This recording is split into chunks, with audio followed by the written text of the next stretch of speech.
8, the straight line, chapter number 2, exercise 2.2. First question we discuss, question number 17.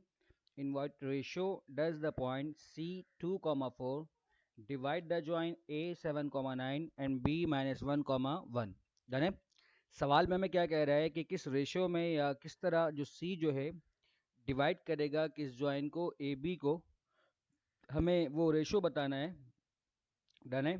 तो हमें जो join given है, एक पॉइंट हमें ए गिवन है 7, 9 एंड सेकंड पॉइंट जो हमें गिवन है -1, 1.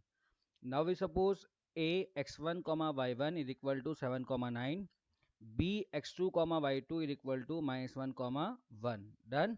And given a and b be the end point of join A B. जो यहाँ पर ए बी है वो क्या है, एंड पॉइंट है इसका, इस जॉइन का। डन है, एंड पॉइंट।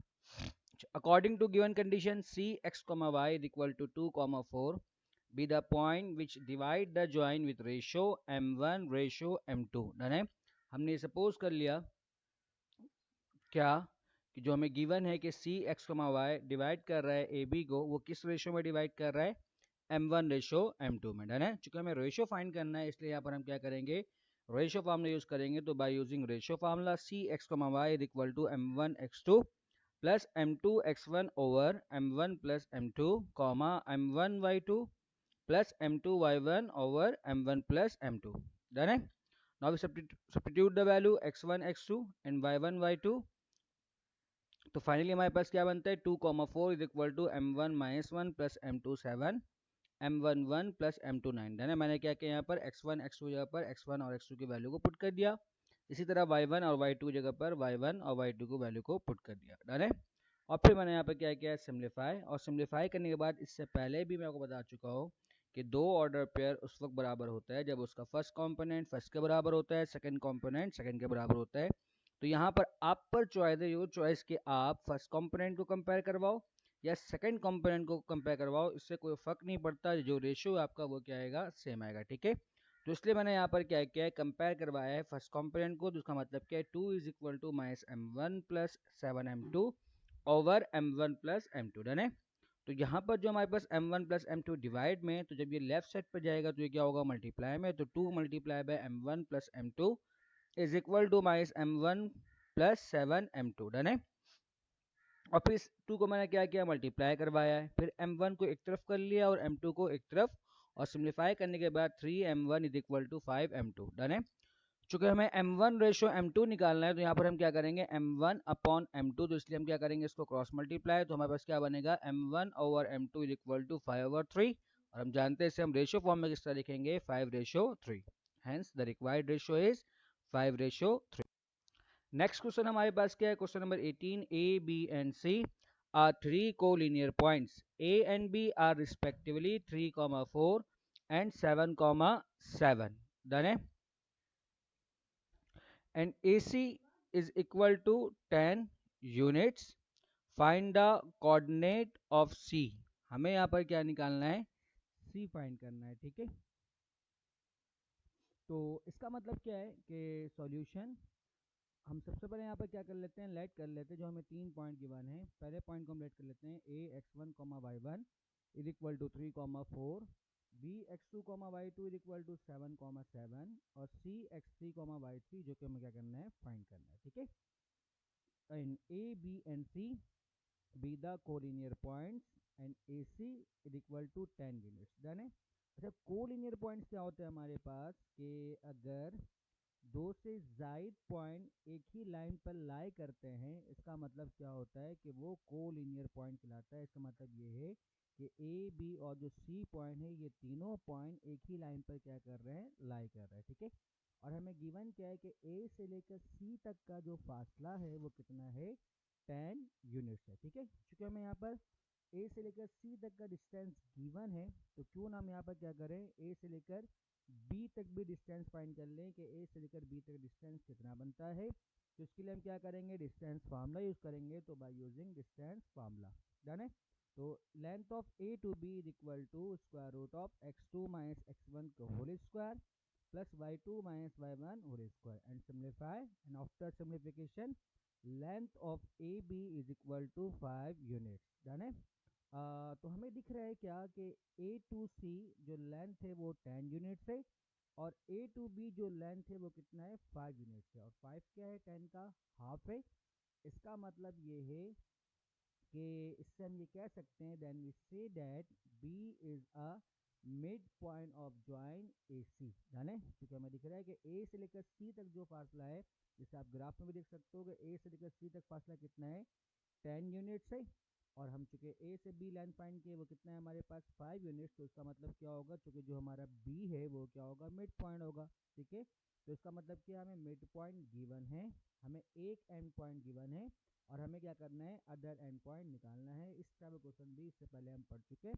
तो इसके लिए हम क्या करेंगे, यूजिंग मिड पॉइंट फार्मूला कि B X two comma Y two is equal to x1 plus X three over two y1 plus y3 over two. Done है, और फिर हम क्या करेंगे इनकी वैल्यू को सब्स्टिट्यूट करेंगे, और सब्स्टिट्यूट करने के बाद हमें दिख रहा है कि 7,7 is equal to 3 plus x3 over two comma y plus y3 over two. Done है, तो हम फर्स्ट कॉम्पोनेंट को फर्स्ट कॉम्पोनेंट के बराबर लेंगे और सेकेंड कॉम्पोनेंट को सेकेंड कॉम्पोनेंट के बराबर।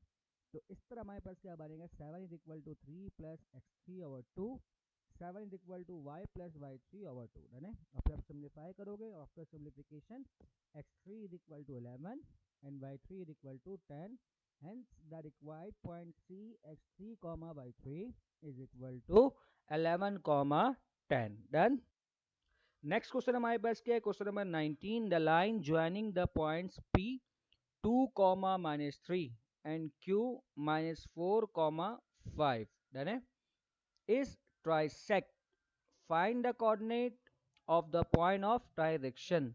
यानी कि हमें यहाँ पर क्या करना है, वो पॉइंट बताना है जो यहाँ पर क्या करेगा, इस ज्वाइन को ट्राइसेक्ट करेगा। ट्राइसेक्ट मीन्स क्या होता है, तीन हिस्सों में डिवाइड करना है। ठीक है, अच्छा इस बात का आपको ख्याल रखना है, चूंकि हम रेशो के बारे में बात कर रहे हैं, तो रेशो यहाँ पर हम क्या लेंगे, चूंकि हमें एक M1 है हमारे पास और एक क्या है M2 है, तो यहाँ पर हमारे पास जो रेशो बनता है वो दो ही रेशो में हमें क्या करना है, कंपेयर करना है। तो इसका मतलब क्या होगा, जो अगर ये ट्राइसेक्ट कर रहा है तो ट्राइसेक्ट में कॉन्सेप्ट क्या बनता है, तो ट्राइसेक्ट का मतलब क्या होता है, किसी भी एक ऑब्जेक्ट को तीन इक्वल हिस्सों में डिवाइड करना। ठीक है, अब इसमें ये पॉसिबल होगा जो पहला बंदा है वो एक हिस्सा ले और जो अगला बंदा है वो दो हिस्सा ले, या फिर ये पॉसिबल है कि जो पहला बंदा है वो दो हिस्सा ले और जो अगला बंदा है वो एक हिस्सा ले। ठीक है, तो यहाँ पर दो पॉसिबिलिटीज है।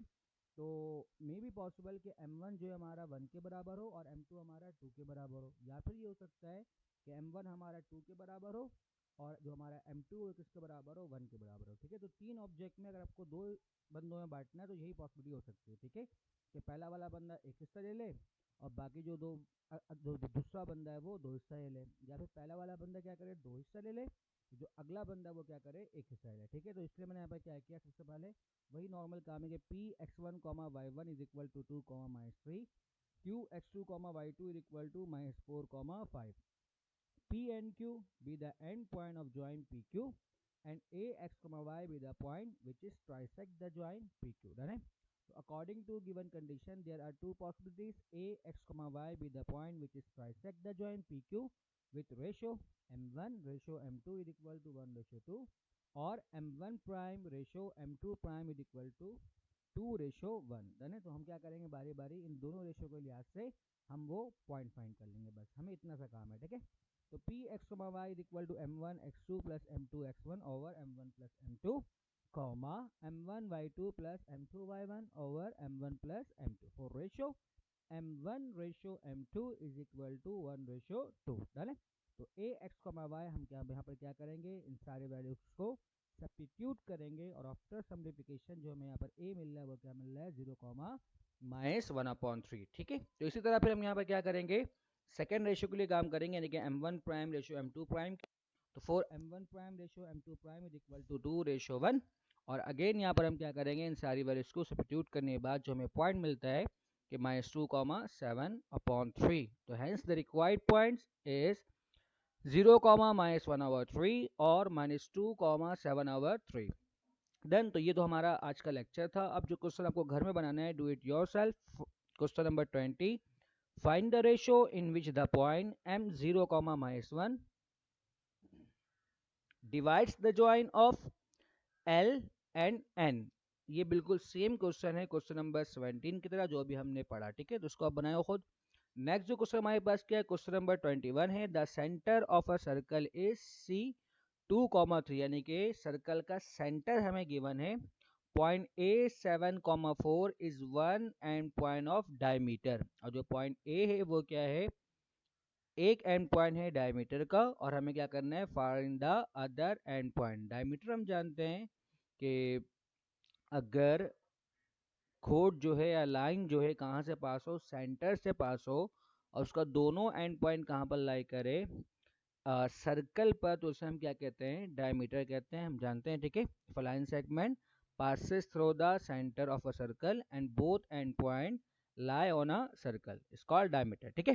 तो इसका मतलब क्या है, सेंटर हमें गिवन है, और हम जानते हैं कि डायमीटर का जो मिड पॉइंट होता है वो क्या होता है, सेंटर ऑफ सर्कल होता है। तो इसका मतलब हमें जो ये सी गिवन है ये क्या है, इसका मिड पॉइंट है, और ए एक एंड पॉइंट है, और बी हमें क्या करना है यहाँ पर, फाइंड करना है, ठीक है। तो इस तरह भी आप क्वेश्चन पहले बना चुके हो कि हमें मिड पॉइंट गिवन हो और एक एंड पॉइंट गिवन हो, और हमने क्या किया, दूसरा एंड पॉइंट निकाला, जैसे अभी हमने क्वेश्चन नंबर 18 में भी किया था, ठीक है। तो ये भी आपका होमवर्क है। लास्ट जो क्वेश्चन हमारे पास क्या है, वो क्वेश्चन नंबर 22 है कि find in what ratio the join of -2,2 and 4,5 is cut the axis of coordinate. आपको वो रेशियो बताना है कि किस रेशियो में -2, ये जो हमारा एक्स एक्सिस और वाई एक्सिस है वो क्या कर रहा है, इस ज्वाइन को कट कर रहा है। हमने ये सवाल बिल्कुल पढ़ा है, same question number 14। Question number 14 में बस हमें वहां पर क्या कह रहा था कि ये एक्स एक्सिस और वाई एक्सिस क्या कर रहा है, इस ज्वाइन को इंटरसेक्ट कर रहा है। लेकिन अब X axis and Y axis का हो या फिर एक्सिस का हो, बात सिमिलर है। तो जिस तरह हमने क्वेश्चन नंबर 14 पढ़ा था, इसी तरह हमारे पास क्या है, क्वेश्चन नंबर 22 है, बस वर्डिंग में डिफरेंट है। हमें यहाँ पर क्या कह रहा है, एक्सिस ऑफ कोऑर्डिनेट, और वहां पर हमें क्या कहा था, एक्स एंड वाई एक्सिस। तो उम्मीद करता हूँ कि आज का लेक्चर आपको समझ में आया। वीडियो देखने के लिए शुक्रिया। आप इस वीडियो को सही से पढ़ें, देखें, अगर कोई इशू है तो आप मुझसे पूछें। अल्लाह हाफिज़।